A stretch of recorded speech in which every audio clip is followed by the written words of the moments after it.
Oh, hey, Tilly. We're going to cut some wood for our cutting board. Let's go. Remember that drawing you made in the last video? Well, we'll need that for these next steps. Hold on. You'll need a materials acquisition page from the file drawer. Grab one of those. Fill in the top half of the form. Name, period, project, the usual. Don't leave any blank spaces. Next, list out each type of wood you're going to use for your cutting board. Don't write the dimensions yet. We've got to do a couple things first. Now we go to the wood room and see if we could find some of that wood.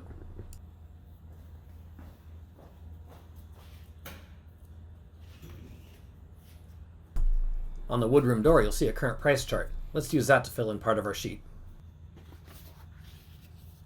Find the board foot cost for each type of wood and write it down in the cost per board foot column.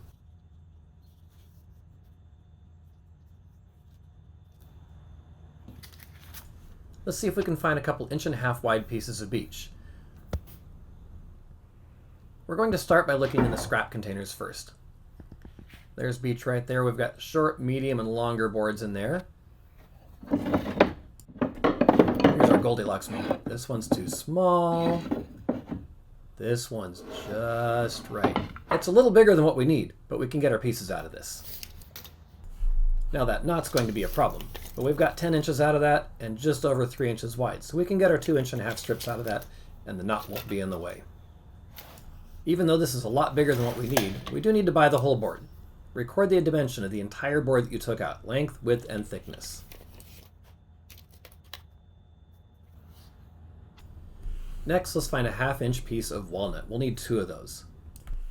Once again, we'll start by looking in the scrap containers. Jatoba, myrtle wood, walnut, and the boards are under the sign. And look at that, right up on top, 2 perfect pieces. Let's check to make sure these boards are big enough. Yep, they're more than 10 inches wide, and if we look at one board right there, that is 1 inch wide. Perfect.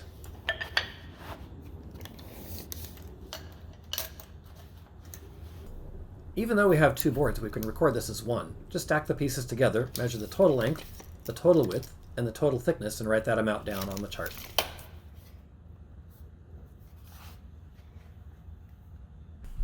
Our last piece is a 3.5-inch wide piece of maple. This one might be harder to find.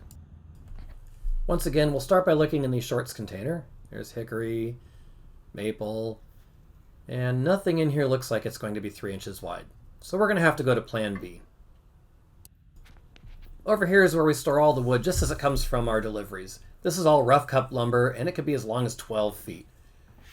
There's our maple right there, and as you can see, we've got some really big boards there. Don't worry, we can cut those down.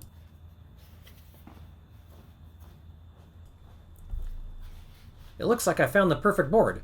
Let's go cut this.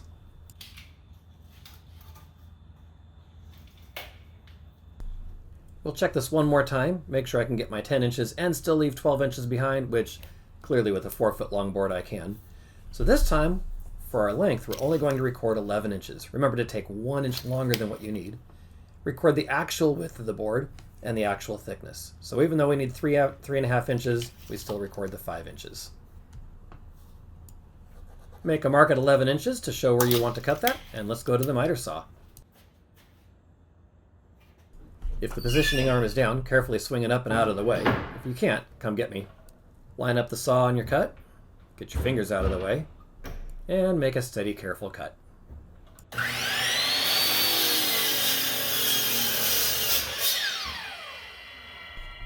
When you're done cutting, put the rest of the board back in the wood room where you found it. Don't leave it on the saw.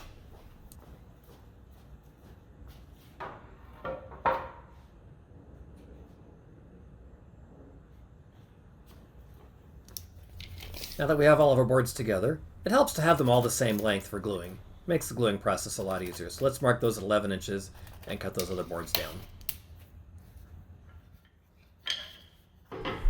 This board's going to be a problem because it's got a warped edge against the fence. So we want to flip it around so it contacts at the cut line at the fence so we don't get a kickback.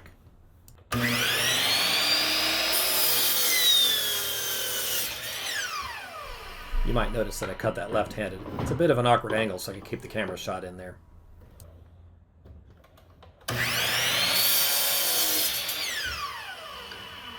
And if you're careful, you can cut 2 boards at once. So now we have our 4 stock pieces. We're ready to move on to the next step. The scrap boards, go ahead and hold on to those for now. We might use them for a project later. Don't leave them out. Before we go on to the next step, let's go ahead and finish our materials acquisition. We're going to use a calculator there, and to find our cost, we're going to multiply the length times the width times the thickness, and divide by 144. That gives us our board feet.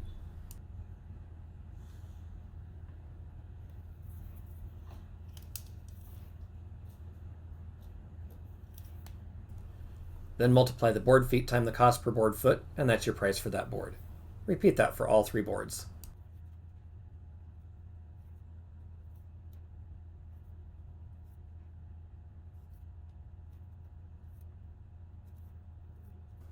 Add up those prices to get the total cost for your solid woods. We also need to include the cost of sandpaper and oil. You'll find that on the whiteboard. You'll need 2 pieces of sandpaper and 1 dose of oil. Add those in, multiply them out, and total up all your prices.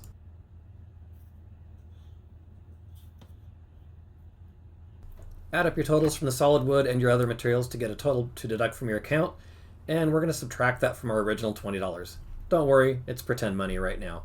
Well, it's real money, but you don't have to give it to me. Congratulations, you're now the proud owner of some cutting board wood. Let's make it into a cutting board.